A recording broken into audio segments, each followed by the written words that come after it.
you don't always have to do more, would be what I would say. And if you want a safe option where you don't fuck up, that's what you do. You train like you're not on stuff, and you will still get better results. We're rolling. So thanks, guys, for joining us. The strength edition of 1D Talks, kind of a little bit of a nerd chat here. We'll get into the details and weeds, and look for upcoming episodes. We'll have some live Q&As, and then I did ask for some questions to be sent in, so we have some of those that we can ask the group. So we have our experts here, Greg Pyszczynski and Tom Sheppard, both are strength coaches in a variety of different places. I know, Tom, you're at Elite FTS right now, and Yes, got sir. some other projects going on. And Greg, I know you've written for Elite, and then you're starting a gym right now. Is that correct? Yep, just signed the paperwork today, so Congrats. just getting our feet wet. Thanks. Yeah, and also Troponin Strength. See you on Instagram a lot, posting different things there. And how's that been going for you? It's good. I mean, I think it's just it's a great opportunity just to provide value. You know what I mean? Like, you're just trying to help people out, and try to give something that people can use. I think that's kind of the goal, is just to help. Well, I thought I'd just kick things off. Like, maybe you guys talk a little about like a passion project. What's something you're kind of working on now, and then we'll start to unpack some questions and go from there. Sure. I'll go first then, if that's cool. I mean, me and Greg were just talking about it off air, but I've just been approved to write a book for human kinetics on individualized programming. So that's the main project that I'm kind of working on right now. I think I'm on page like 15 of 380 or something like that. So we're getting there bit by bit. But the whole goal is basically to give coaches like a step-by-step guide on how to write personalized programs based on a thorough and accurate assessment of their lifters. So it's aimed primarily at Gen Pop or people who are aiming for hypertrophy and strength. But the idea is that the first kind of third to half of the book is an assessment process that you use to then put together an athlete or a lifter profile. And then it goes into all the different training variables after that. So like training frequency, training volume, set and rep ranges, different strength and hypertrophy methods, exercise selection, everything like that. And basically constantly refers back to the profile that you've created for your lifter, saying which methods would be very applicable, which ones may be kind of okay to use, and then which ones should probably be avoided.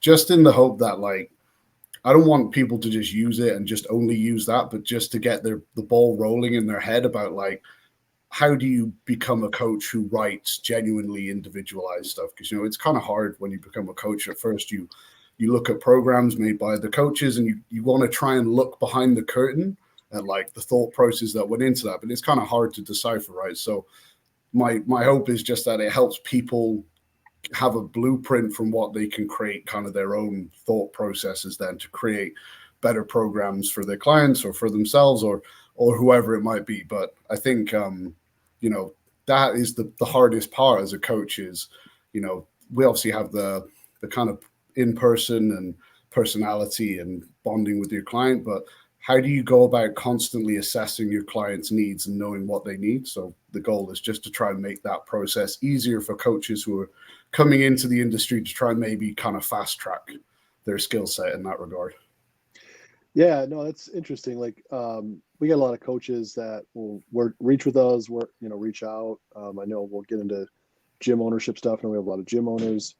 I'm curious, like, high level, what are some examples of profiles that would be in there that you're kind of in the process now of creating when you're trying to put someone into, like, different, categories, if you will, or what are some type of things you do to determine that? Sure. So, like, in the assessment part of the book, we're looking at things like even just basic things like a vertical jump test.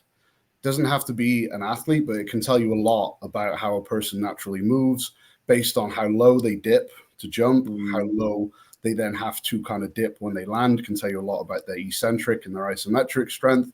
How low they dip can tell you about how fast twitch or slow twitch they are. That can be a really easy test you can do there and then on the spot, for example. You can also do stuff like a rep max test with, like, so you take 80% of their max, have them rep it out, and that again can give you a good indicator of how fast twitch or slow twitch dominant they might be. We're looking at things like body proportions, which obviously are going to determine how the athlete moves. And, in a lot of these ways, that's going to determine then your exercise selection, but also the volume that you give a person. So like someone who's very fast twitch dominant, for example, is going to burn out quicker if they try to do high amounts of volume, especially at heavier loads. They might need longer rest periods, so on and so forth. So there's a whole kind of plethora of different things that you can jump into there. But I honestly think the first part of the assessment that I've written in there is the most important one, which is just a really basic mobility and motor control screening. So, basic stuff like goblet squats, Romanian deadlifts, dead bugs, pullovers, because at the end of the day, what matters most is the quality of the movement that you perform at the end of the day. Bad quality movement never really leads to good results, at least in the long term. So if we can do a basic assessment where we can see the lifter's level of motor control and mobility, that allows us then to assign exercise variations that are appropriate for that person. Does that make sense? Because it doesn't really matter how advanced they are in the gym. If they're doing movements that their body structure doesn't suit or that they don't have the requirements for, then nothing good is going to come from it.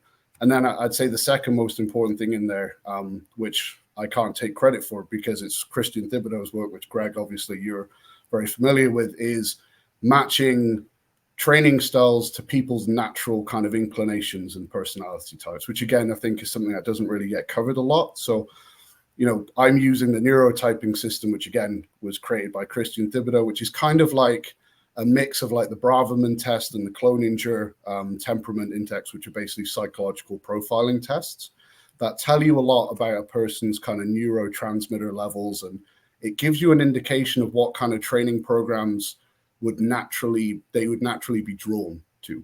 Because at the end of the day, usually as a coach, you've got kind of like, what's optimal here, and then what they want to do is here. And most of the time, you're probably going to end up like here. Like sure. An athlete that is doing something that's maybe only 60% optimal, but is working at 100% capacity because they enjoy it, is probably going to get better results than the guy who's doing something 100% optimal half-assed because, well, the super training told me you should be doing this method, so I'm going to give you this, right?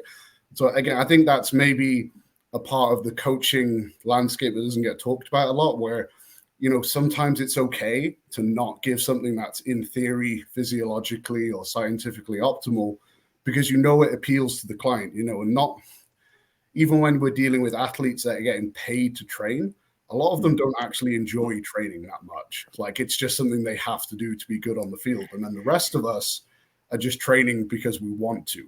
So, none of us are making money from training really. So having them do programs that at least fit their profile that they enjoy to some degree in the long term is going to give you better adherence, better results, just because the effort level is on average is going to be higher. So I'd say those are probably the most kind of critical impacts there would be like their level of motor control and then kind of their psychological profile will kind of determine large amounts of the programming that you use. And generally, how often would you see or the utility of like testing someone's motor control or those movement patterns? Like roughly how frequent would you test them? And there's some selfish reasons why I'm asking, so I'll get to that in a little bit. But. Sure. So, I think it depends like what the relationship you have with that person is. Like it should always be done as a screening tool. Like if you start working with a coach, I think that's something a coach should have you do straight away. We should never just assume that someone can back squat well, for example. Or even that someone needs to back squat from the get-go. And then from that point, if you're not working with that person regularly, so you're not constantly looking at their lifts or whatever it might be, then I would probably say every 3 to 6 months, it's good to do some form of test where you can see where you're at in terms of your movement quality. So that might be, for example, if you're someone who's only using something like a Zercher squat or a front squat right now because back squatting is not within the realms of your capabilities, then every 3 to 6 months, you should be testing it to see, are you actually getting closer to that, if that is your end goal, for example. Because, improvements in motor control sometimes can happen very quickly, but most of the time with Gen Pop, at least, it's going to be a slow, gradual process where they get more stable, mobility gradually and kind of naturally increases as their motor control, their eccentric control gets better. And also they get less stressed and nervous about the movement patterns that are involved as well. So a lot of the time, if you end up testing too soon, you end up not getting any positive results and almost creating a negative relationship with the testing process, because maybe they have made improvements, but the improvements are too small for you to see, which is going to be interpreted as no improvement. And then you end up creating this negative it's kind of like testing your max every 4 weeks. Like, you might be stronger, but you might only be like half a pound stronger, which in some contexts might be good progress, but you're not going to see that on the bar. So if you just test every 4 weeks, all you're going to get is a zero improvement over and over again, which is going to create this whole kind of negative feedback loop, right? So I would say every 3 to 6 months would be like a good time to make sure that you're at least maintaining or ideally improving your motor control, your mobility, and that type of thing. Obviously, if you're an athlete who's been training a long time, then the idea is that you're probably not going to be progressing in terms of movement patterns, but maybe your level of eccentric or isometric control or your joint alignment in the lifts, etc., should be improving. No, that's awesome. I'll definitely got 17 follow-up questions to that, because which I'll get into a little bit later. I want to let Greg talk, but I had a friend of mine who's a strength coach. I started jiu-jitsu in January and realized I've done so much single plane motion, like just squat, press, deadlift, like or hypertrophy training. Sure. And it's just been a complete, like, for where I am today to back then. I'll get into a little bit more, but a complete change. And you mentioned jumping. That's why I thought of that, because it was one of the things I'm like, I haven't jumped in a long time. And like, I just did a low level plyo just as part of my warm up. And I'll get into like dynamic warm ups and stuff like that in a little bit. But I noticed just a stimulation of, like, the hips and the core and the lower abs, like just kind of all working to keep my posture and all that, and that eccentric load being absorbed, better over time. So it's interesting you said about 3 months, because that's when I started to feel more comfortable eccentrically on my weight, and I'm feeling that transfer a little bit on the mat. Yeah.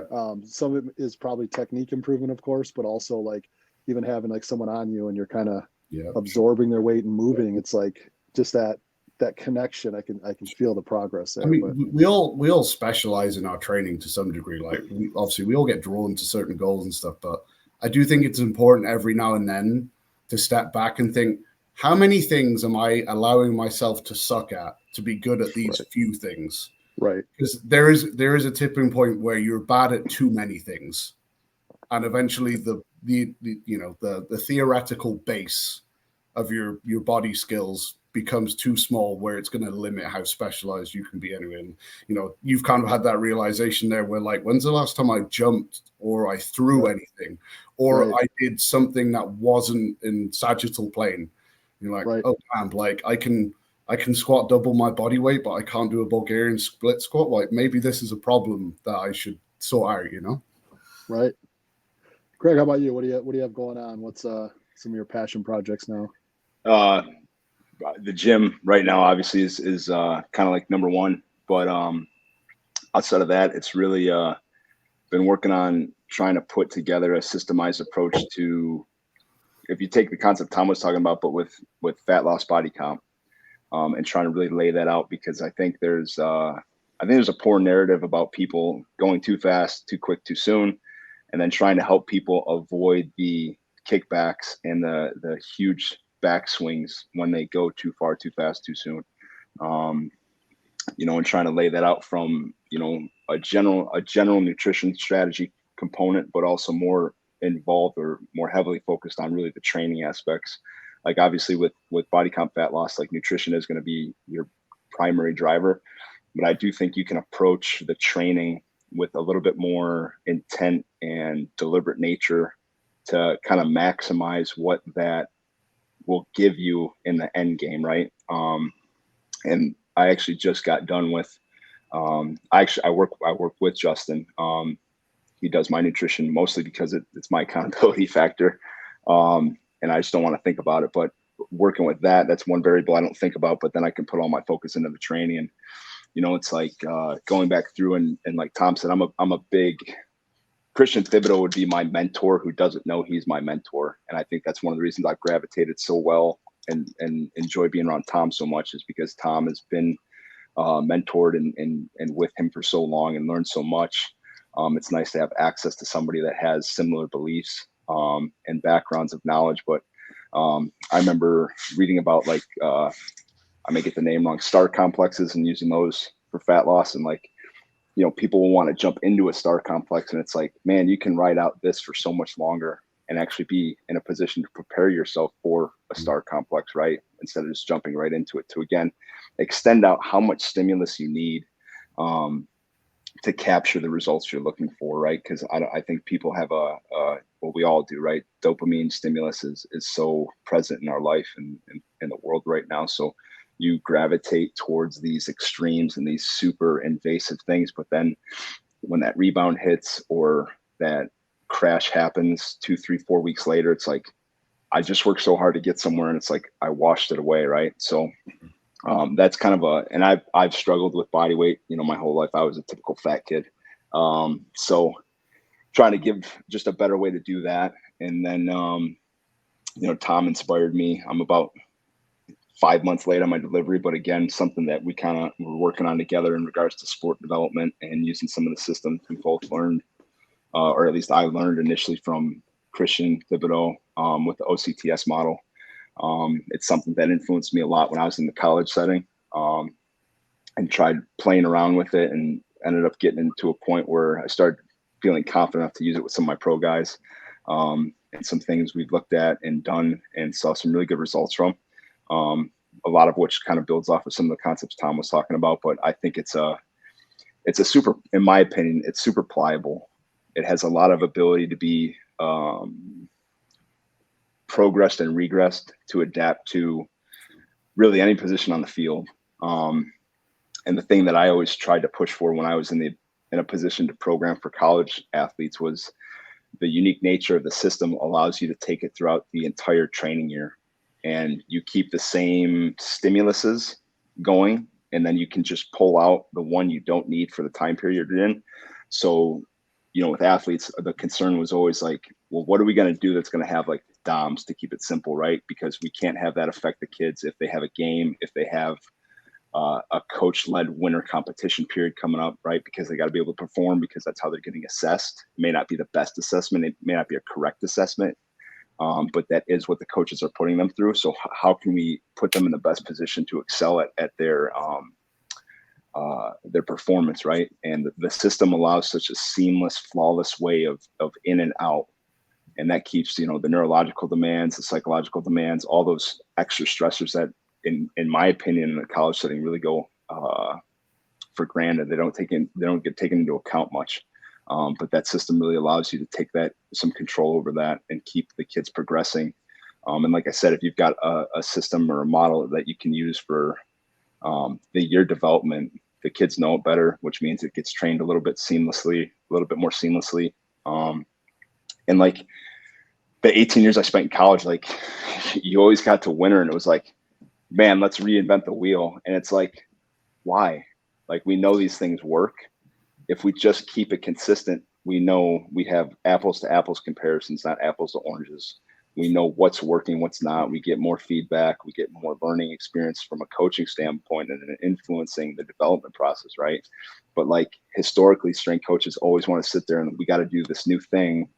And it's like, you don't have to do a new thing, because in that system, you can just change the method. Like if you're on an eccentric day and you've been riding, 2 pause eccentrics for maybe 2 years, right? In the winter, go to 3, go to 1, go to a slow eccentric method instead, right? Because it all systemizes into its bucket, and that's the variable that changes, and that keeps the kids engaged.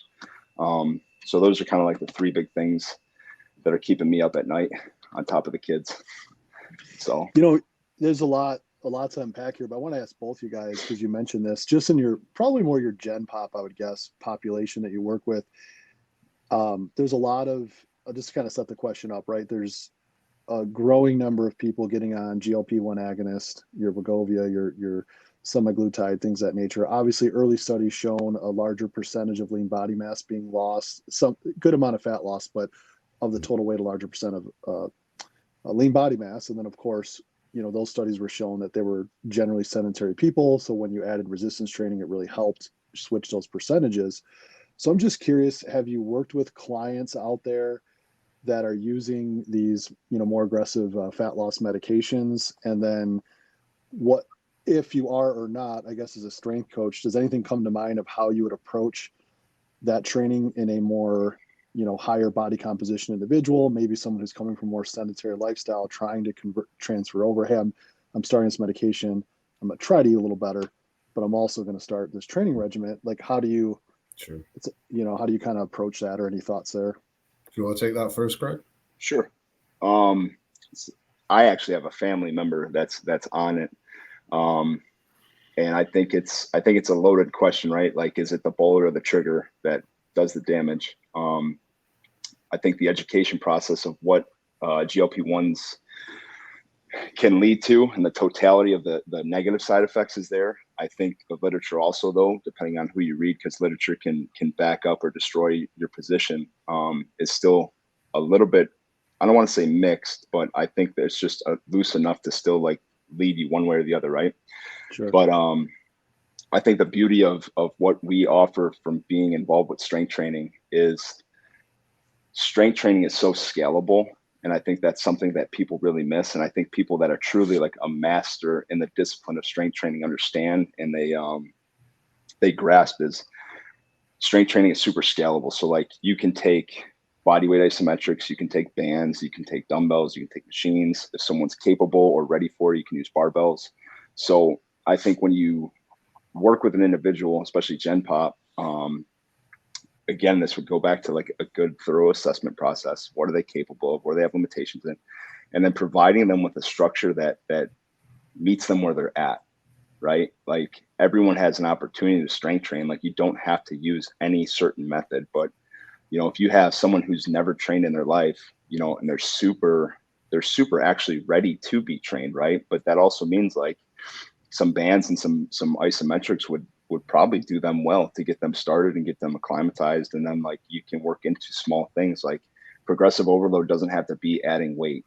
And I know Tom's had a bunch of experience with this, and these are some of the concepts I talk about with some of the fat loss protocols I get involved with. But like, even just taking, if you're at a stable load for, a 5 rep range, right? You have a 5 rep range weight, like, just change the rep cadence or the tempo of the rep. And again, you can ride that out for 4 weeks, maybe longer. It just depends on where you're at and where you're starting. But I do think there's a miscommunication with the need for strength development when they get on these drugs. And I think, again, everybody's trying to make money, whether it's ethically or not, doesn't really matter. It's capitalism. It's what we're involved with as a society. So, but I think it just goes back to a lack of education, and no one wants to take that stance, because the second you start talking about that, like, it was a simple fix. I take a shot once a month. Now it's, oh, well, I got to do that, and I got to figure out how to work out, right? But the workout's what's going to save you in the long run. If the data keeps holding the way it is, what happens from the after effects of the drugs. And I think the big thing is, like, when you get in some of the research, like, the muscle loss is probably the worst side effect available, depending on what literature you can find and what's published. You know what I mean? Like, there's a lot of things going on with if you've got cancer in your family history, there's intestinal issues. They're starting to see now some psychosis issues. So like, but it all goes back to the individual, right? Like, you may not be set up for any of that, or you may be set up for that and not know. So yeah, that's kind of my 2 cents. Yeah, no, appreciate that. I think I've got 2 or 3 clients who are taking semaglutide now. I've had more previously. I mean, the first thing that you need to kind of like to put it into context is to remember what context the drug was developed in, right? It was developed for heavily obese individuals as like a last resort, almost to get people to lose enough weight to have bariatric surgery and stuff. Do you know what I mean? Like, we're not talking, it wasn't really developed for Gen Pop. So sometimes the criticism that's being aimed at it, you could argue, well, is it because it's being used out of context? You know, I don't have the answer to that, but it's an interesting cat to throw amongst the pigeons sometimes. What I will say is, dealing with people who have been on them is, whether they're new to strength training or they're advanced strength training or have been training for years, whatever it is, a lot of the time the issue you end up running into is being into too much of a hypocaloric deficit. because they really do not want to eat. They almost work too well, and then we can probably add in, and again, the studies are kind of hinting at it here and there, but we can probably add in that their absorption rates of especially micronutrients are probably not as good as someone who is not taking the drug and is just dieting in a regular manner. So now we're dealing with someone who is probably in an excessive calorie deficit and is also probably not getting a great absorption rate of their micro and macronutrients, which probably creates an even larger deficit in some way. So I find that in these scenarios, I have to be really careful because it's almost like training like a bodybuilder who's coming to the end of their prep, right? Like they're on, you got like a 200-pound guy or whatever who's on 1,100 calories a day, or whatever it might be. Like there is only so much training you can do, no matter how determined you are. There's only so much you can do and recover from when your calorie intake is that low. And, if that's what it takes for you to finally lose weight and get your health in a good place, I am not the person to criticize that. That's whatever gets you there, in my opinion. But you can't train in the same way that you would if you were some guy who's just in a 200 or 300 calorie deficit.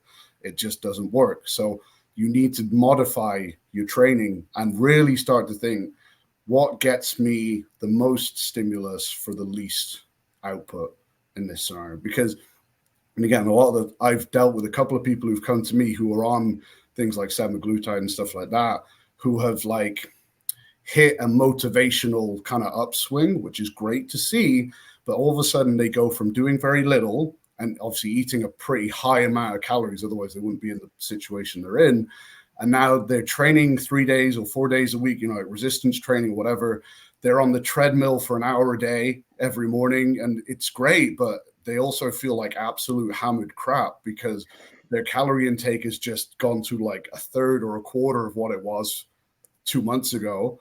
Their energy output has just doubled or tripled, and they have all this training to recover from, and they're just digging themselves a ditch. So when people are on these types of drugs, I always just tend to favor the less is more approach. Yeah.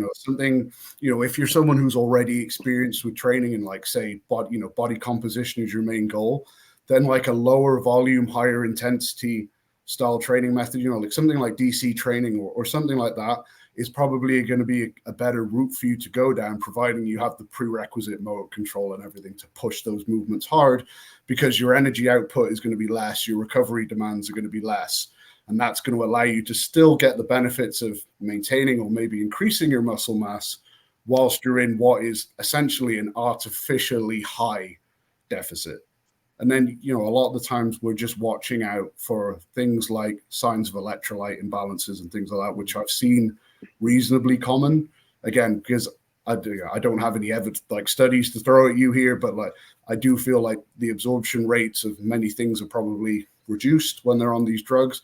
If we're talking bigger, higher body fat individuals, they tend to sweat a lot, so we tend to run into a lot of cramping and hydration-based issues. So that becomes more important at that point as well, especially if they're doing a lot of cardiovascular work on top of it. So it's just being mindful and knowing that you're essentially in an artificially huge deficit. So you're not going to be Superman in the gym, and you need to just treat yourself accordingly. Like another way to frame it would kind of be like treating them like you would train maybe someone who's coming off a bodybuilding PED cycle and is now on PCT or whatever. You're not going to ramp up their training volume and be doing triple drop sets and everything, or 50 work sets. So you're going to do the absolute bare minimum they have to tick the boxes that you need to. And that's kind of the way that people need to approach it, in my opinion, at least when they're dealing with these drugs, because at the end of the day, you're taking the drug to lose as much body fat as possible.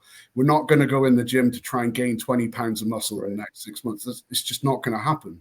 So do everything you can to keep the muscle you have, and that's going to be a lot less volume than you think probably. Mm-hmm. And then just let the drug and the diet do the rest for you would be kind of the overarching themes for me.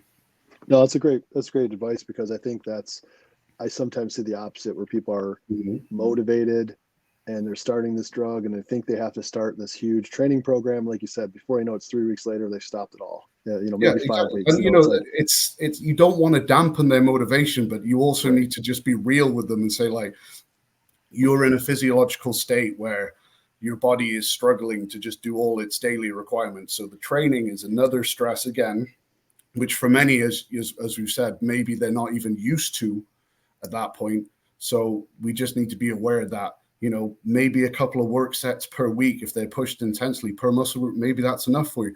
Like Greg said, maybe some body weight training or band work, if you're a beginner, is probably more than enough.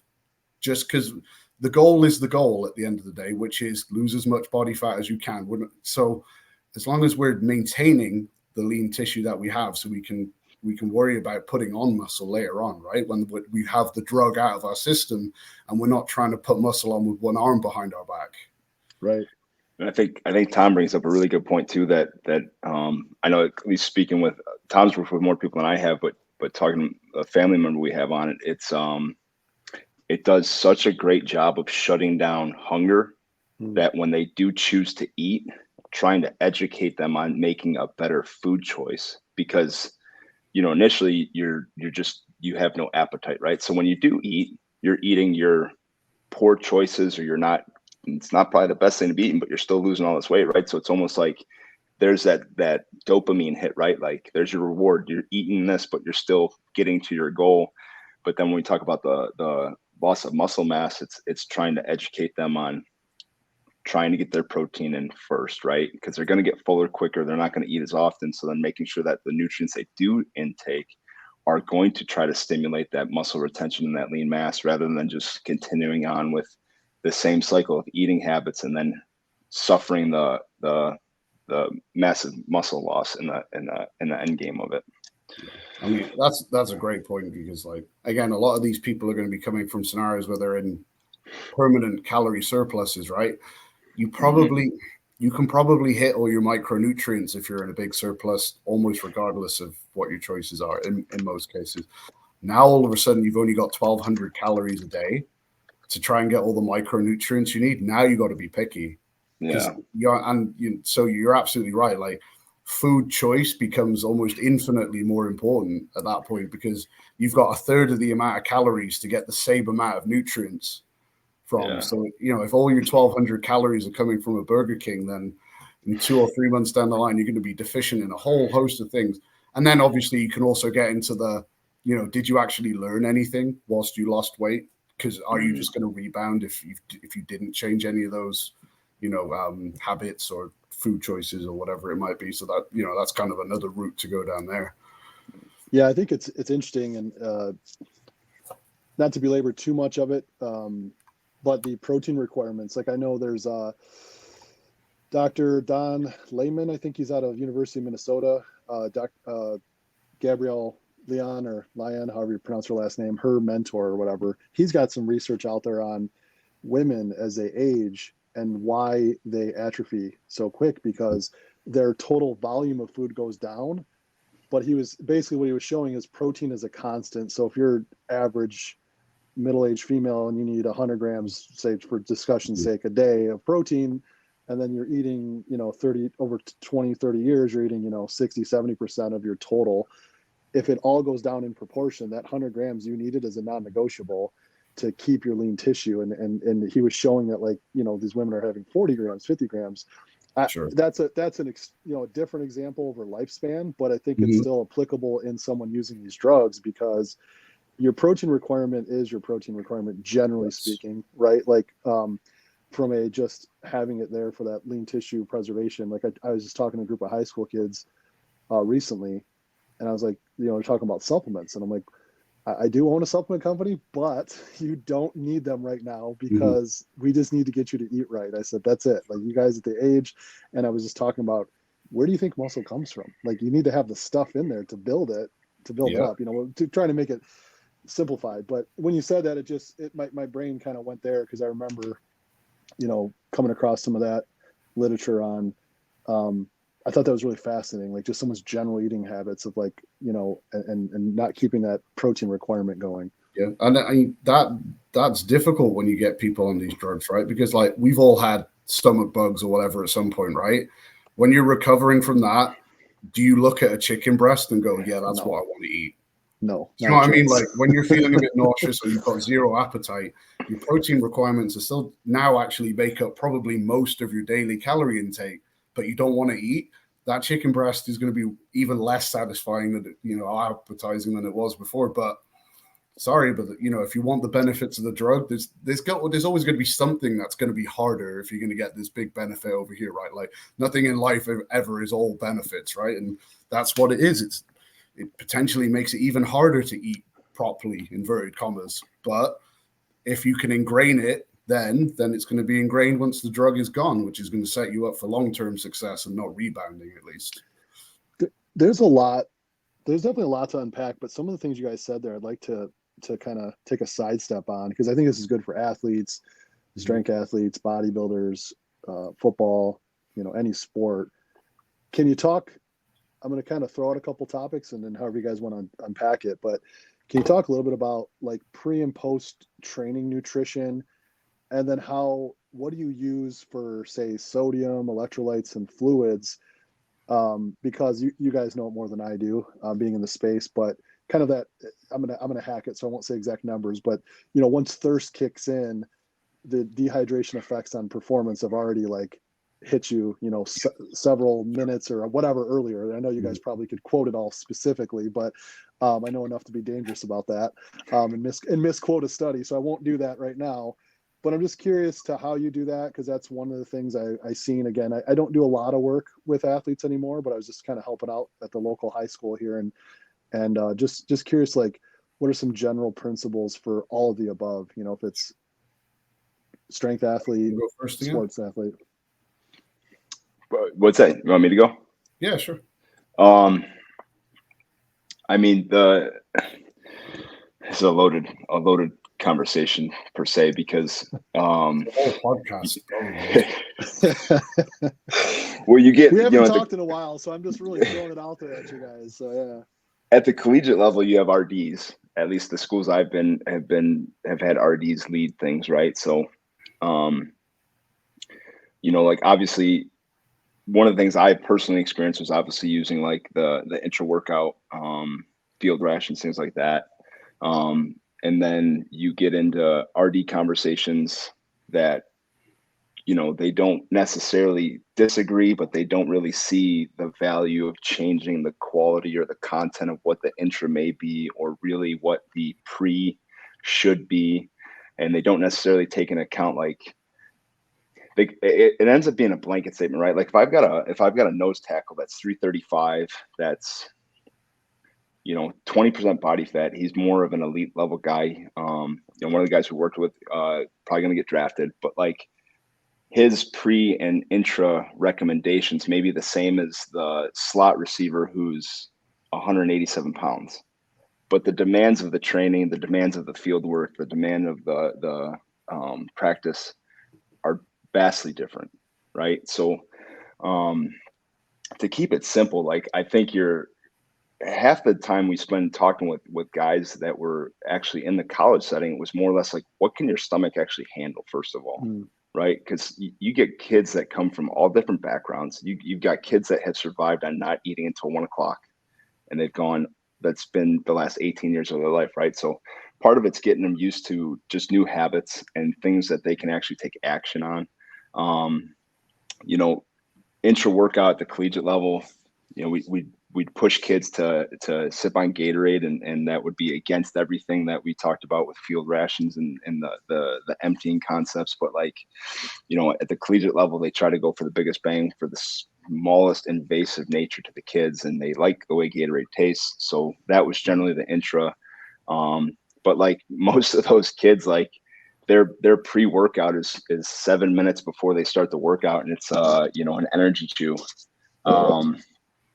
And that's kind of where you're at, right? Because that's where the kids are at. When you get into stuff and you can educate them and you can sit them down, the kids that would receive the information and take action on it, they always perform better. And those were the kids that, if they had and I don't agree with necessarily training at 5:30 in the morning with college athletes, but that is kind of the norm. But the kids that would get up at 4:15 and they would eat more of I call it a pure carb, something that's actually just like a rice, a potato, something of that nature. Those kids always outperform so much better. And it's just because it's prepping their system for what's coming, but they've also built in the gut capacity. You know, that's where most of the kids failed. Like, they didn't have the gut capacity because they didn't sustain the habit or install the habit to be able to intake that before training. And that's something I think that goes undiagnosed or uneducated a lot. Even in all the years that I was with RDs at the collegiate level, that was never something that was talked about. And like, that's something that the kids have to be trained on, is just being able to handle what they should intake so that they could have a better chance of performing better. It's almost, as I say, it's almost like a false confirmation too. Cause like, I haven't eaten all through high school. Now I overeated because you told me in college I need to overeat. I got sick.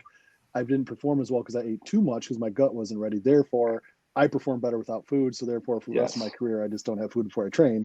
And as you're saying, if they just progressively teach their body how to do that, then they would probably meet a higher amount of their genetic potential, at least having the nutrients there to fuel their training.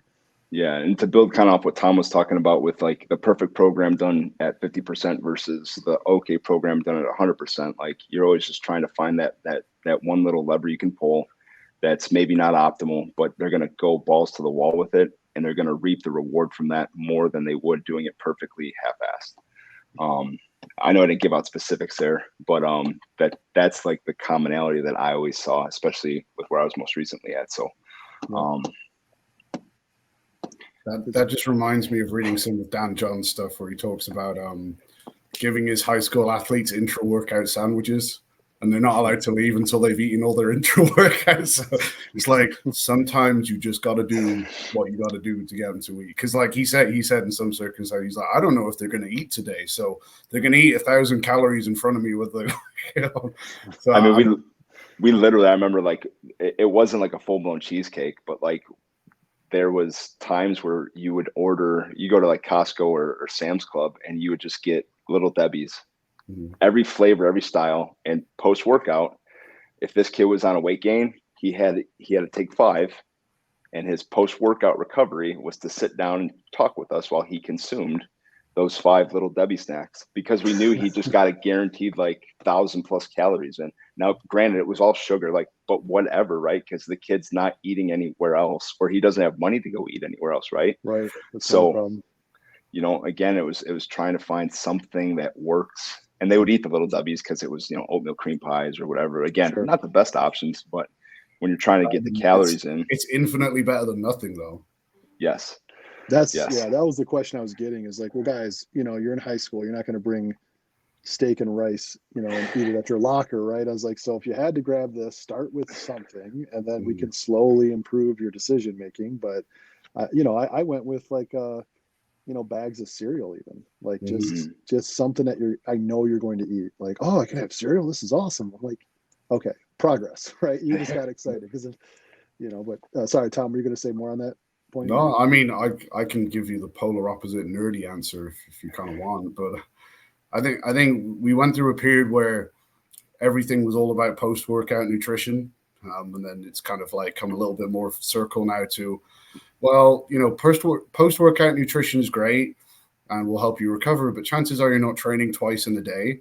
And if the workout that you're performing from, you performed like crap in because you weren't fueled for it, then your performance probably isn't going to be great, because if recovering from a crappy workout still brings you crappy results, probably at the end of the day. So I think more emphasis is now being put on pre and intra, which I believe is the way it should be, unless you're someone who is training multiple times a day, or like training late at night and then, you know, early the next morning or whatever. You get my drift there. But I mean, from a theoretical kind of standpoint, if we're looking like pre-workout, most of the time the best option is going to be some kind of fructose, purely because we have glycogen stores in 2 main places, right? We have it in muscle tissue and we have it in the liver. Funny enough, the body values liver glycogen more because the liver is kind of important. So if liver glycogen is not full, the body will liberate and break down muscle glycogen if it needs to refill liver glycogen. So the idea, quite simply, of fructose pre-workout is to fill up your liver glycogen so that your body isn't going to start breaking down muscle glycogen in the gym because your liver glycogen is depleted. Hopefully that makes sense.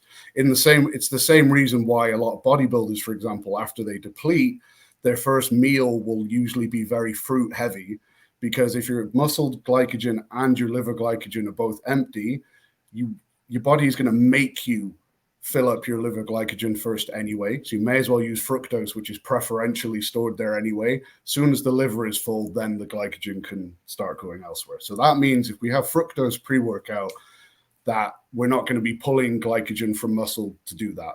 Great.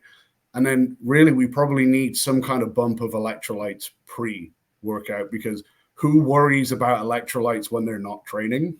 No one.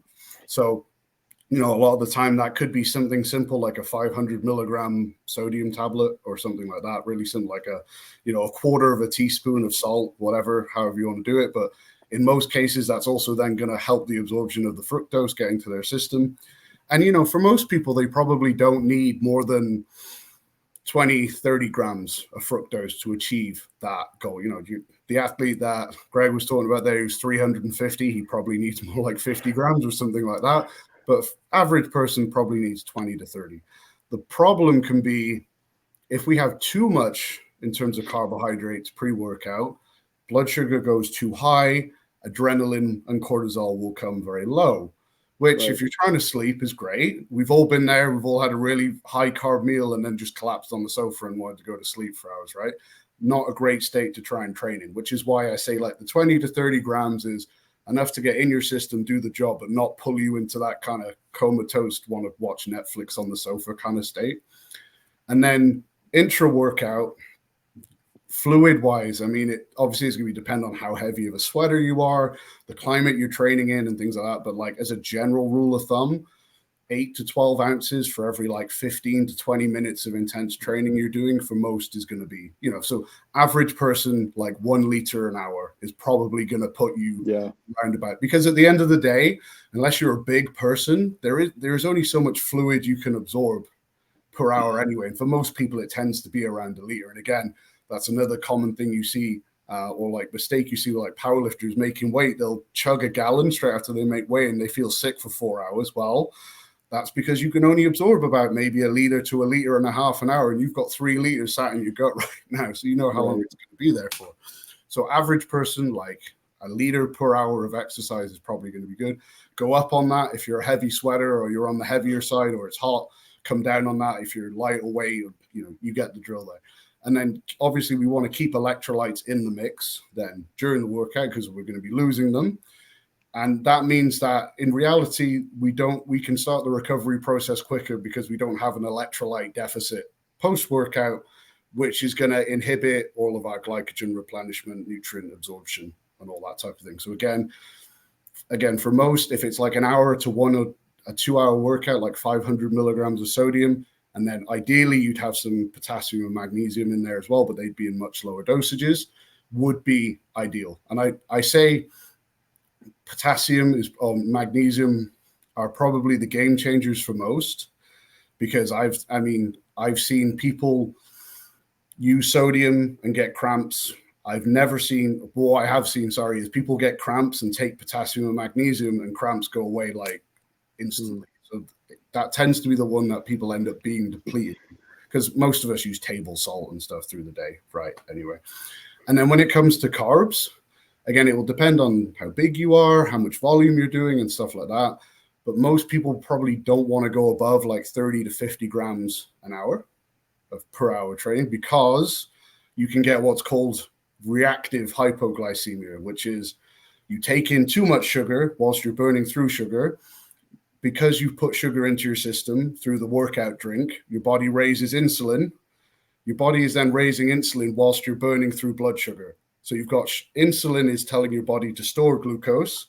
You're also burning through glucose with the training you're doing, and you can go hypoglycemic then, because you're burning through it essentially at twice the rate you would normally, if that makes sense. And that's reasonably common as well. We used to see that more when intra workouts were made with kind of poorer absorbing carbohydrate blends, and people would get more bloated, and then they get this massive influx of carbs and stuff like that. But 30 to 50 grams is usually the sweet spot for most, and ideally it's kind of like sipped throughout. Right. In all the studies, like sucrose and fructose mixes tend to work best in terms of maintaining and replenishing glycogen.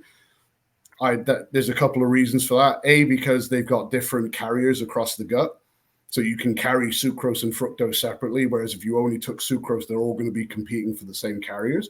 And then B, you could probably say that the fructose is helping keep the liver glycogen topped up during the workout so that we don't have to worry about that then. The benefit now that we get with all the things like the cyclic dextrins and stuff like that is that A, their emptying rate is better, so you don't get the bloating. But the most important thing is they don't really spike insulin. So if you're a person who has a lot of muscle mass, is using a lot of volume, or is doing, say, a very high intensity or high paced training method, you can intake more carbs intra-workout and not get reactive hypoglycemia. So that to me, that's the biggest benefit there, because I can load up an athlete with, rather than 30 to 50 grams an hour, maybe they can take 50 to 100 grams an hour of cyclic dextrin. Not only do they not get bloated, but I don't have to worry about them getting hypoglycemia from it. And we can really pile the carbs in there during their workout and maintain their performance a bit better. But that would be like the theoretical best intra-workout and pre. Personally, I like to add creatine and glutamine in intra-workout as well, purely because at that point, where is blood flow being primarily sent to? The muscle tissue. So in theory, I don't have a study to like throw up here to say like, look, this is genius. But if more of the blood flow is going to the muscle tissue, to me, it makes sense that is a good time to take things like creatine and glutamine on board, because more blood flow is going to the muscle tissue where we want it to go.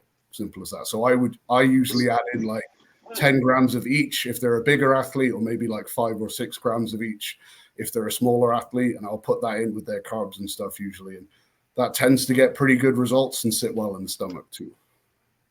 Yeah, no, that's super helpful, because I know talking to athletes, but then personally doing, especially like gi jiu-jitsu, like I mean, it's just brutal. I've had to stop 2 or 3 times, and I was using an intra workout, but I started to add more, like consciously add like more water and sodium to my first meal, just because luckily I have that knowledge, because it sucked, where most guys might have like given up on going to class because they're like, it's painful to cramp in the middle of like someone trying to smash you, so it's like, but that's a good point too, because I take magnesium at night, but I haven't really looked at the timing and how long it's going to be effective in my system, and if it's something I need to consider between magnesium, potassium, and the windows there. So I'll definitely have to do that as a takeaway. But as a general rule of thumb, you're testing my memory here, but the ideal ratio for magnesium to sodium is like 1 to 20 or 20 to 1.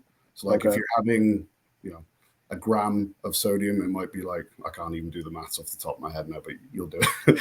It's 20 to 1 is the ratio that you want from memory. Then potassium, if you have that, kind of falls in the middle, usually around like 8 to 10. Got it. Comparison then. Okay. No, good stuff. I did want to circle back, because I know one of the questions we get a lot of is, some of our audience might be on like a higher dose of like a TRT. Maybe they're using anabolics. One of the things I see, and I know there's a lot to unpack here, so I'm sure we'll have other episodes where we'll get even more in depth, but I know you mentioned Christian a few times. I know he talked about this on Table Talks a little bit, but the difference in like your training approach, if it's like a natural versus enhanced, and kind of how do you guys approach that at different times in the cycle and the training cycle and so on? Sure. I'll let Tom kind of be more detailed on it, because I don't have a ton of experience working with enhanced athletes. But when you look at like the 1,000-foot view, right, the muscle protein synthesis is like probably the biggest, maybe the biggest comparative difference, right? So like someone who's enhanced is always going to be in a position to stimulate or capitalize on muscle protein synthesis, where a natural or unenhanced person, like for me, like my experience, for me at least, I'll speak on, is doing enough to get the stimulus and then finding the frequency to hit and recover and hit and recover, because you don't have that switch flipped on 24/7. Not saying that if you're enhanced, it's on 24/7, but theoretically, when you look at someone enhanced versus non-enhanced, their ability to have muscle protein synthesis is much higher. So the non-enhanced athlete's going to have to look at what is the stimulus to achieve muscle protein synthesis, and then making sure you're having the window of recovery. Because 36-ish hours, I think, is like the ideal or top end, maybe. Finding the stimulus to get that, let that recovery occur, and then find the frequency point to touch it again to get the recovered muscle, as long as it's recovered enough to grow new, right? You can get the stimulus back on it again, but it's finding where you kind of rotate and where you decide to make your stance on what you want to develop.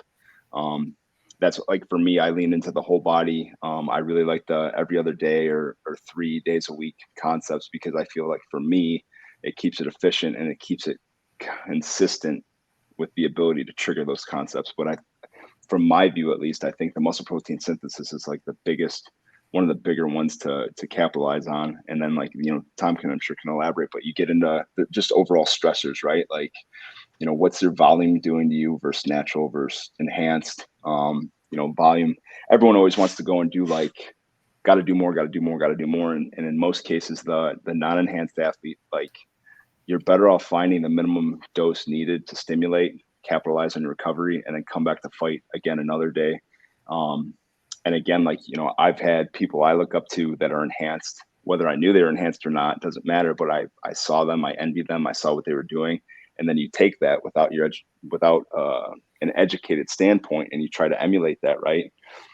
And you go nowhere, because that volume concept's not working for the non-enhanced athlete, right? Like, that's the thing that I think, going back and looking at when I started to understand that better a couple years ago, and then looking back at the 18 years I spent in the college level, where I had guys push volume, and it's like, man, we're doing all this stuff, why aren't they growing, or why aren't they doing this? It's like, well, it makes sense now, because they're getting slammed, right? Mm-hmm. If they even could get back to baseline from the recovery, you literally just, like, the best example I saw was, like, you take the ice cream scoop, right? Scoop out of the muscle. So you got this divot. You got it back to flat, but you didn't recover long enough or give enough time for it to actually, make a mountain, right? So you just always get back to baseline. You never actually allow it to grow. So you're crushing yourself on that stimulus. But those are the two things that I think that I spend the most time talking to people about, is at least from a non-enhanced standpoint, of why you got to watch volume. And then, this stressor conversation can go for hours in many directions, because you have so many, right? You've got training, you've got life, and everything in between. So I think those for me are at least the two I kind of focus on a lot. Awesome. I mean, one caveat before I say any guidelines would be the dosages and the specific drugs change things a lot more than people think, right? But just as like general kind of guidelines, a workout program that is effective and works for a natural athlete is going to work better for an enhanced athlete. You don't necessarily have to reinvent the wheel with training. Like, if you were training before and you found what worked for you, and now you're enhanced and now you're on TRT or whatever, chances are the training program still works. You'll probably just get better results. So you don't always have to do more, would be what I would say. And if you want a safe option where you don't fuck up, that's what you do. You train like you're not on stuff, and you will still get better results than the person who is not enhanced. Okay. Obviously, we've got the muscle protein synthesis benefit. We've also got the neurological benefit of the fact that, let's assume someone is taking androgens at a super physiological level. Cortisol and androgens use the same receptor on the cell membrane. If those cell receptors are all taken up by androgens, cortisol cannot bind. So you essentially have a buffer or a shield against cortisol, which is why your neurological recovery is also going to be better, which is also why when people go on TRT or testosterone, they usually feel better, their mood is better, their sex drive is better, so on and so forth, right? But the other thing that we need to then take into account is, okay, we're getting those benefits, but if taking PEDs allows us to reach a ceiling of performance that we would not have reached naturally, then our training sessions are inherently going to become more stressful, right? So there are going to be points where maybe at the start of your PED journey, for want of a better want of putting it, you probably can handle a bit more volume, and you probably will get more results from a bit more volume. How much more is probably less than you think? It's probably like 10 to 20% more volume, not double, which is what a lot of people end up doing. But then you, conversely, over time, you start getting more muscular. Even if you're not a strength athlete, your training loads are going to go up. And the 5 sets of 10 you were doing on squat at 225 that you're now doing at 355 represent a considerably greater neurological strain, even though you have that protective mechanism. Drugs help the nervous system, but they don't help it to the same degree. And it's not a linear process there. So at some point, you get to the point where you have to actually train less.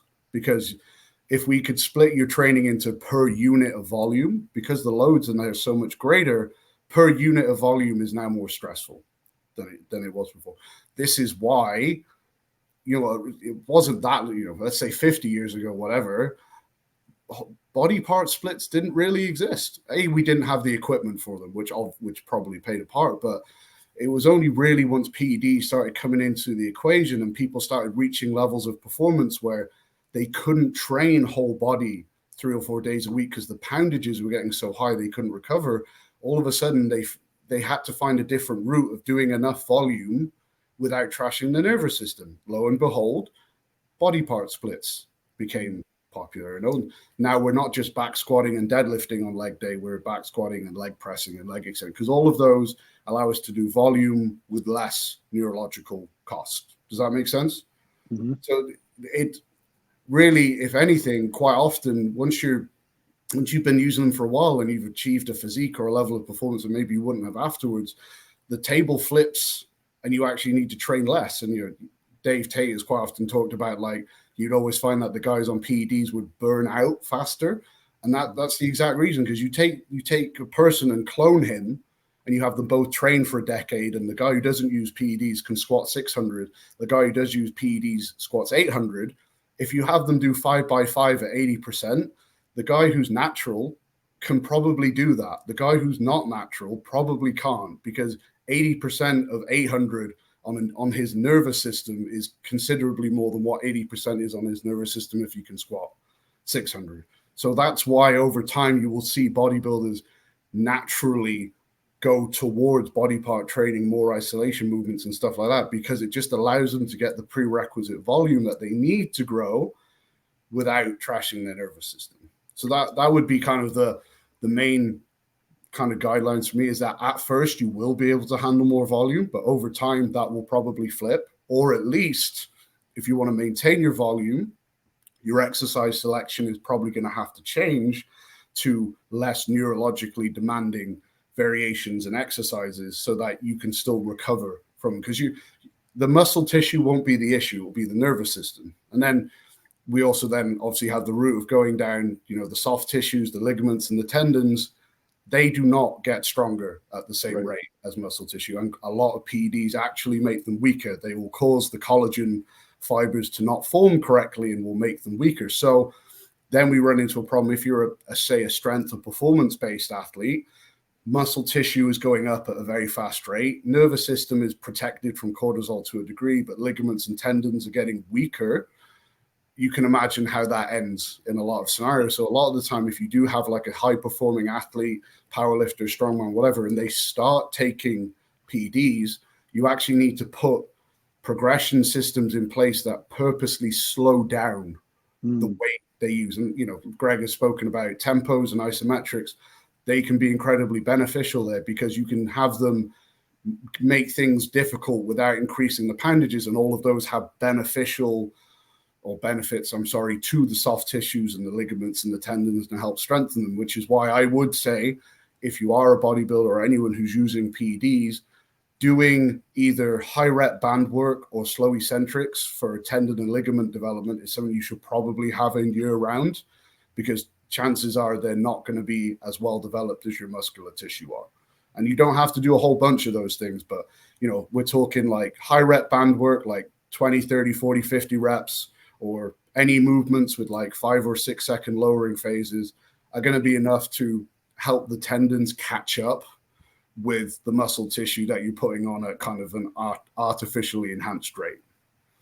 I think a caveat too is like when you get into, to build off what Tom was saying, was when you look at that tendon concern, I know dealing with athletes, like they don't spend a lot of time in end ranges.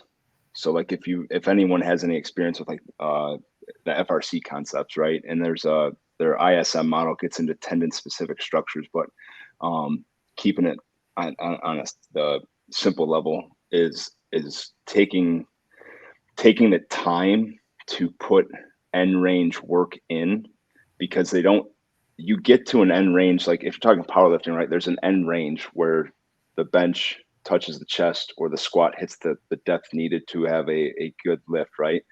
But they don't sit in and work maybe necessarily capacity a lot of the time in those end ranges. And sometimes when you do that end range work, you're to get the stimulus at the cellular level, to get a change in the tissue, sometimes something as simple as that. And what's hard is it's annoying, right? Nobody just, it's the work you don't want to do, right?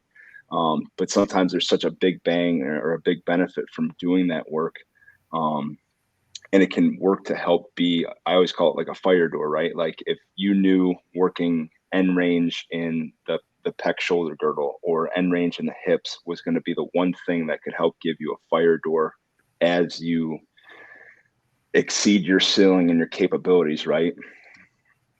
It's probably worth the 8 to 12 minutes that it takes to train that, every other day, or, matching it with whatever your training is on the day. But I think that's something that gets missed here and there, because it's annoying. I'll be honest with you. Like I do it because I have compensations and I have issues that I have to address with my own tendon ligament structures, but like, it's annoying. It sucks. Like you're doing isometric work and it's literally no external resistance, and it does make improvements, and it's improvements you can see, but like, it's so annoying and it's grueling because it's self-made isometric loading. And it's like, if you put yourself in a 90-90 and you take yourself to the point where like you can give yourself like capsule DOMs, capsule DOMs is like the worst pain in the world.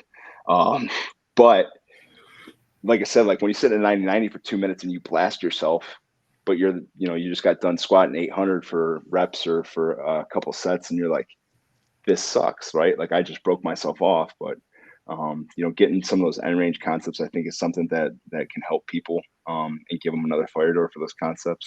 Because I know, like, it's funny listening to Tom talk about that just now. Like, you think about an enhanced lifter and some of the concepts he was talking about, and then you look at like our explosive or our twitchy guys or our high neural output guys, right?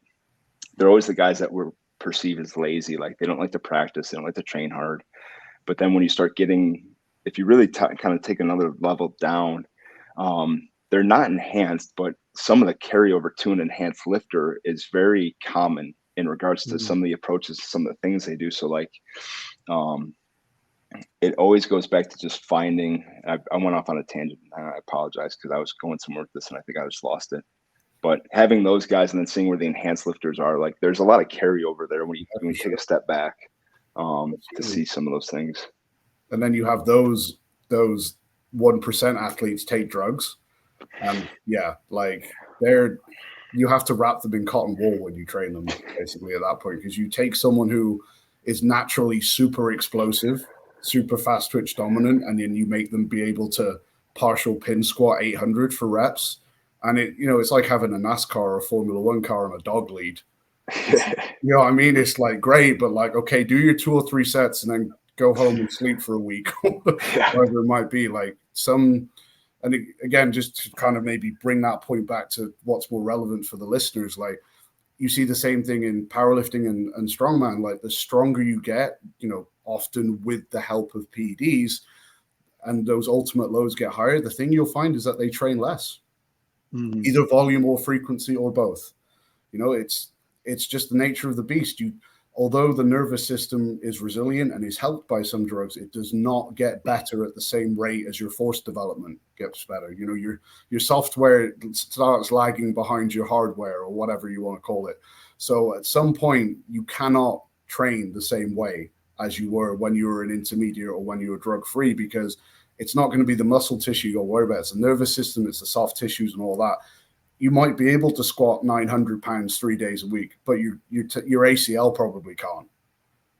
But muscularly you can. And that's where, that's why, for example, if you look across the board at most of the strongest people in the world, you'll be very hard pressed to find someone outside of Olympic weightlifting that's training more than 4 days a week.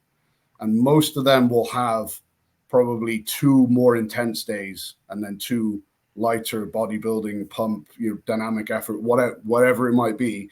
There'll probably be 2 like heavy load workouts and then maybe 2 higher volume workouts, but they're not even lifting heavy 4 days a week because structures just can't take it at that point. And that's the hard bit. And that's sometimes where you find out if athletes really want to be the best is you're willing to take the drugs, and everyone wants to train more. That's cool. But are you willing to train less to be better? And sometimes that's the bit where you find out it's like you just like the training more than the results, which is totally fine. There's absolutely nothing wrong with it. I am in that boat. I prefer training, but sometimes there becomes points where, like, to be better, you actually have to go against the things you would perceive that the best athletes do, if that makes sense. I think it's a good point too for people out there. Like if you're looking for a coach or you are a coach, and I don't mean to oversimplify it, but bear with me here. It's like the coaches that can work in the maintenance work in the program and they could see the forest through the trees as far as like, okay, a year from now, this guy's gonna be squatting this much. We gotta get these, tendons, ligaments. We got to get in these compromised positions, strength at the bottom of the squat, etc. Like layering that in, and or backing the athlete down. They have that skill to know how to deload, how to back down at the right times is arguably, and I think at the higher levels, maybe even more important than the ability to build strength in a program, because you know what I mean? Like, because of longevity, like if Tom's training someone for 10 years and client person A and person B is cloned and doesn't do all the stuff I just mentioned, they're going to peter out before those 10 years, most likely, or have injuries or setbacks to where they're not going to meet their maximum potential. And I would say the same for nutrition. Like when I worked, I have quite a bit of background in that space, not nowhere near what Justin has, but I used him for a prep I did a couple of years ago. And I was like, I get that much food? Like it was the same thing to where I was, as an athlete, going back to like my younger years, my brain went there where it was like, no one's going to out diet me. No one's going to out cardio me. And it was like, no, he's telling me to back off and I'm looking better. So it's kind of similar in strength training, nutrition, it's just interesting how that all goes. And I think that's how you can kind of,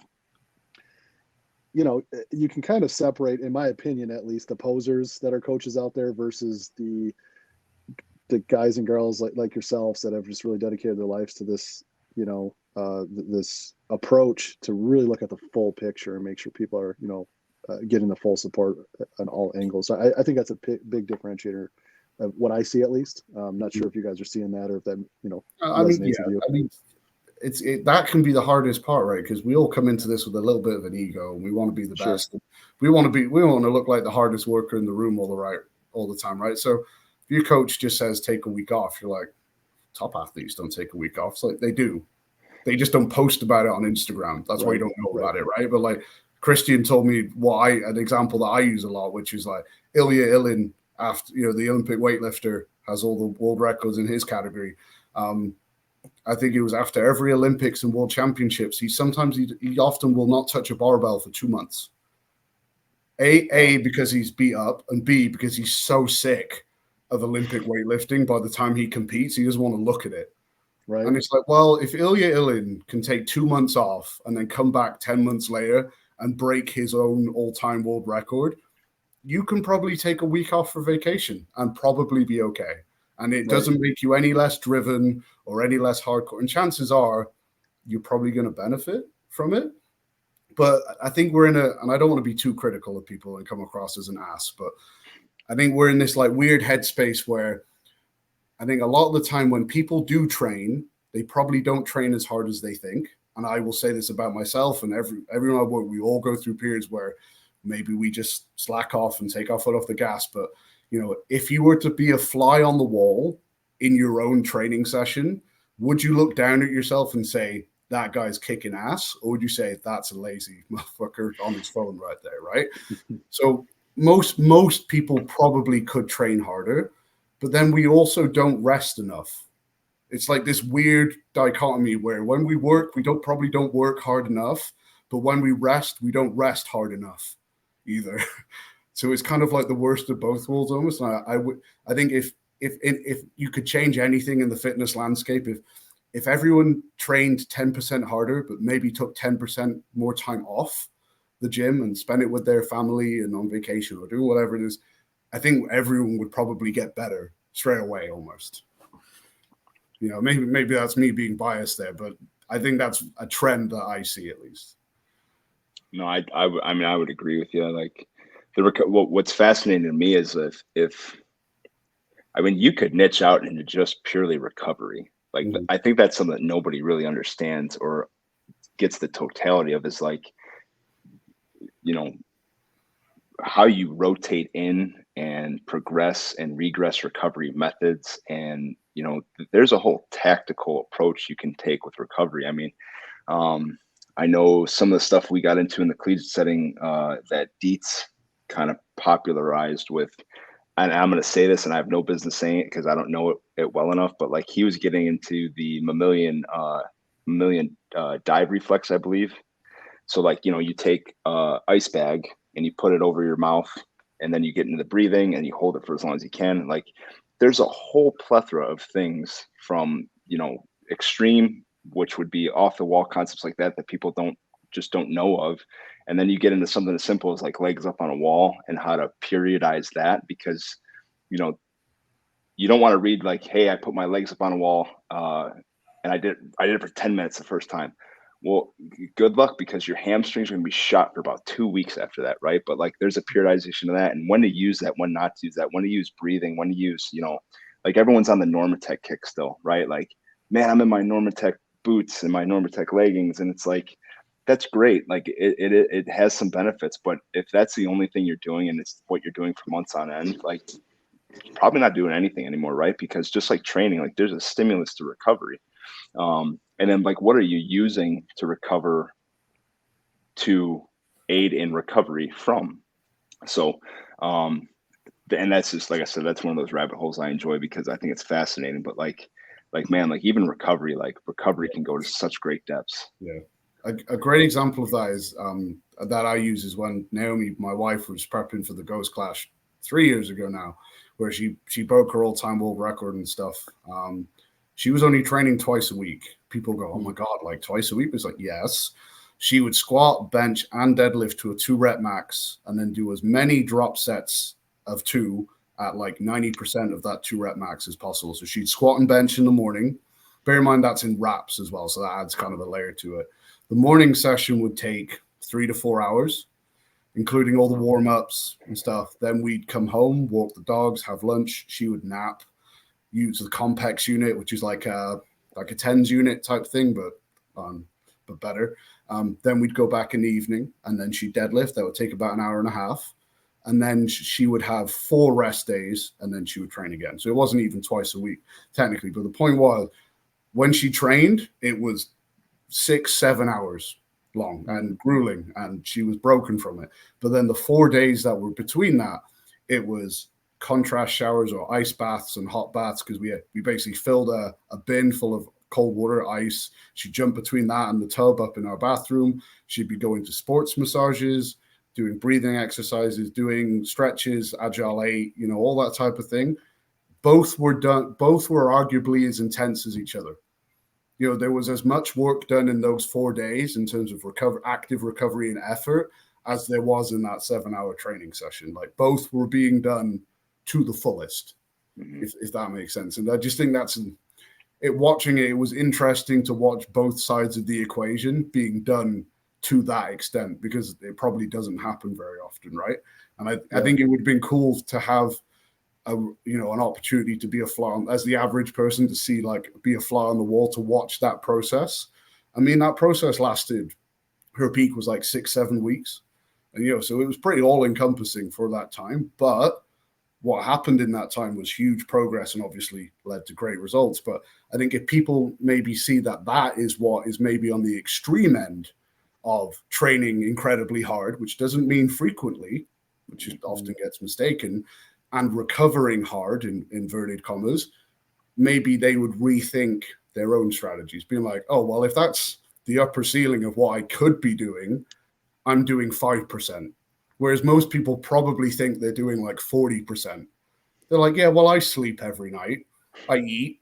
I go for a walk. You know, I'm covering. It's like, well, there's so much you don't know that you could be doing if you really want to get to that level, you know. And I'm not saying everyone needs to do that stuff. You know, that what I'm giving there is a specific extreme example, but it's just you always are going to reference yourself and compare yourself to the most extreme version of what you've seen, right? So if you've never seen anyone squat 1,000, you think an 800-pound squat is the heaviest thing anyone's ever done, right? And it's the same with recovery. It's the same with nutrition. Like if someone sat through a bodybuilder through the whole competition prep, it would probably open their eyes to what dedication is, right? And probably would question why anyone ever does it. But sometimes it's good to just look behind the curtain and realize, okay, maybe I'm not doing as much as I think I am.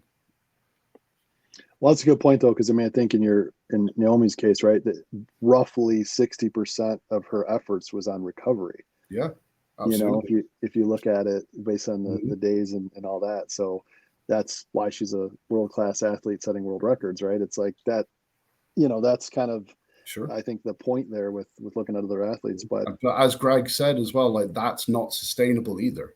Like no one can do that year round. Like, you know, that's an example.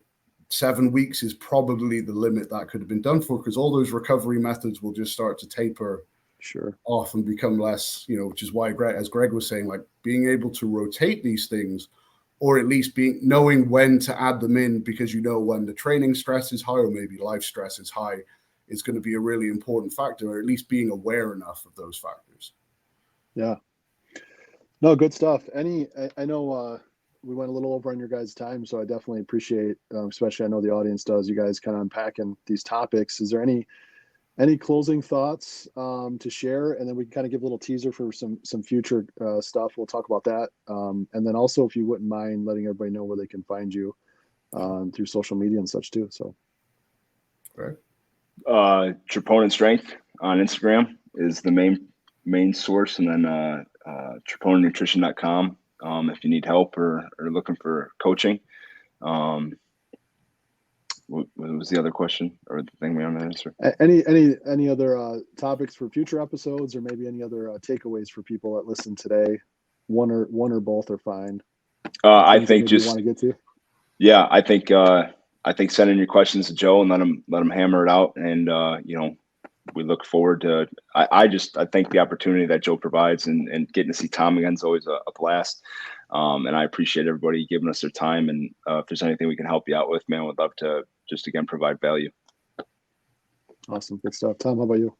I suppose reflecting back on what Greg was talking about with like in the fat loss and recomp realm earlier, but it actually applies to everything. I think, in my opinion, is don't be in such a hurry to stall and plateau. Like if you're losing any fat per week, you're losing fat, and you're ahead of 90% of people who are trying to lose fat. If you're putting a pound or 2 pounds on a lift a month, you're better off than 90% of people. So I think if people just took a slightly longer term mindset to their approach, like, you know, if I'm progressing at X rate, where does that put me in 2 or 3 years, rather than worrying about 2 or 3 months? All of a sudden we would start to realize that maybe I don't need to overcomplicate this as much as I thought. Maybe I don't need to change things up as often as I thought. I just need a bit of patience, you know. And as someone who loves to nerd out and geek out, and I was saying this to Greg before we went live, most of the time the answer is simpler than you think. And it's just hard work applied over time with some kind of sensible progression method, whether that's gaining muscle, gaining strength, or losing fat. All the same principles still apply. You're probably not the 1% that needs to reinvent the wheel to make progress at the end of the day. So just if you're making any progress at all, just be aware that for every one method that works for you, there's probably 1,000 that don't. So the grass is not always greener. So stick to what you're doing. Best way to find me is Phoenix Performance Training on Instagram. I'm always happy to make videos and stuff like that for people. Like we post on Elite FTS's channel, all that type of thing. So never be scared to reach out and DM. As Greg probably knows, sometimes the hardest part of making content is knowing what to make. So sometimes people reaching out and going, hey, actually an article or a video on X, Y, or Z is actually really helpful because it saves you an hour there scratching your head saying what would be useful to people because now you know. So that would be my one message out to people is don't be scared to ask because we're all in this because we want help at the end of the day. Yeah, I appreciate that. And I would just echo that. Definitely check out both our Instagrams. And we'll plan to have more strength talks as we go forward. So we'll try to segment based on some feedback we got, like people that want to have like some strength episodes, more focus. Obviously, we talk a little nutrition, then nutrition. We'll talk a little strength, but it'll be more nutrition. And we'll get into some other things like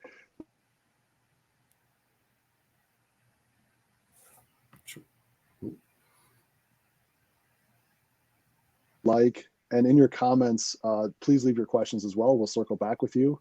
But that does it for today. Stay tuned to look for some more things. We'll get out some emails and some other requests on questions for future topics. But thanks so much, guys. Tom and Greg, always a pleasure. It's awesome, man. Thanks for having me guys on. We'll see you. Pleasure. Thanks. This episode is brought to you by First Detachment. First Detachment is an expert formulated supplement company founded by renowned coach Justin Harris. We've combined science with real-world experience in each product. We are battle tested. Are you? Find your battle today at firstdetachment.com.